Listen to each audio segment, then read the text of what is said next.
தமிழ்நாட்டில் முதற்கட்டமாக 40 சுங்கச்சாவடிகளில் ஏப்ரல் 1 முதல் புதிய சுங்க கட்டணம் அமலுக்கு வருகிறது. கட்டண விவரங்கள் குறித்து பார்க்கலாம்.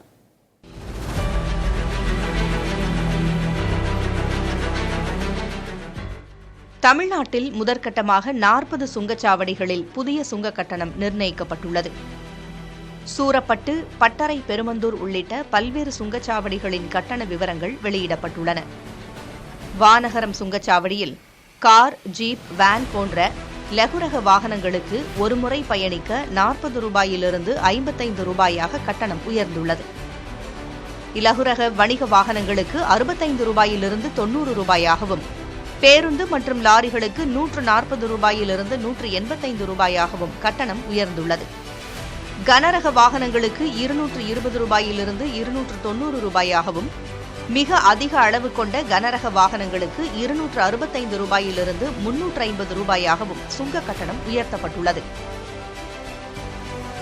இதேபோல லகுரக வாகனங்களுக்கு மாதாந்திர பாஸ் 1380 ரூபாயிலிருந்து 1815 ரூபாயாகவும், கனரக வாகனங்களுக்கு 4665 6135 ரூபாயாகவும் கட்டணம் நிர்ணயம் செய்யப்பட்டுள்ளது.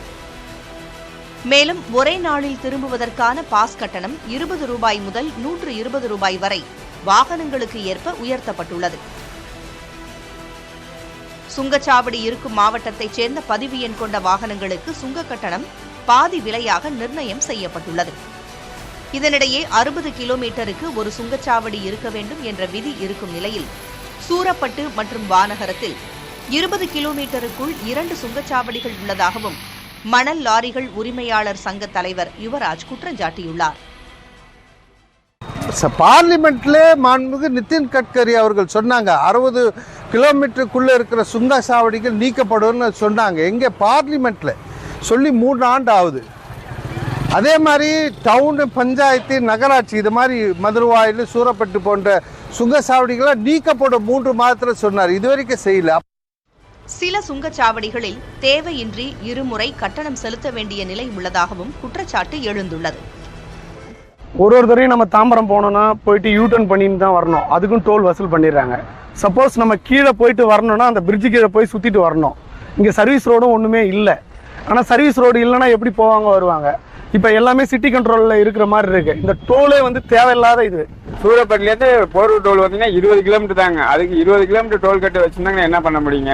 இப்போ பார்த்தீங்கன்னா அந்த சைடு பார்த்தீங்கன்னா தலைவாசல், கள்ளக்குறிச்சி பார்த்தீங்கன்னா ஒரு 30 கிலோமீட்டர் கூட வராது. 30-25 கிலோமீட்டர் தாங்க. அதுக்கு ஒரு சார்ஜ். அதுக்கு ஒரு 60 கிலோமீட்டர் 50 கிலோமீட்டர் டோல் கட்டினா கூட 20-30 கிலோமீட்டர் டோல் கட்டி இப்படி பார்த்தீங்கன்னா எப்படி சமாளிப்பாங்கன்னா உண்மை புரியலைங்க. குழப்பம் அப்படி இருக்கு. வானகரம் பகுதியில் எந்த ஒரு அடிப்படை வசதியும் இல்லாத நிலையில் சுங்கச்சாவடி செயல்பட்டு வருவதாகவும் வாகன ஓட்டிகள் வேதனை தெரிவிக்கின்றனர். புதிய தலைமுறைக்காக செய்தியாளர் நவீன்குமார்.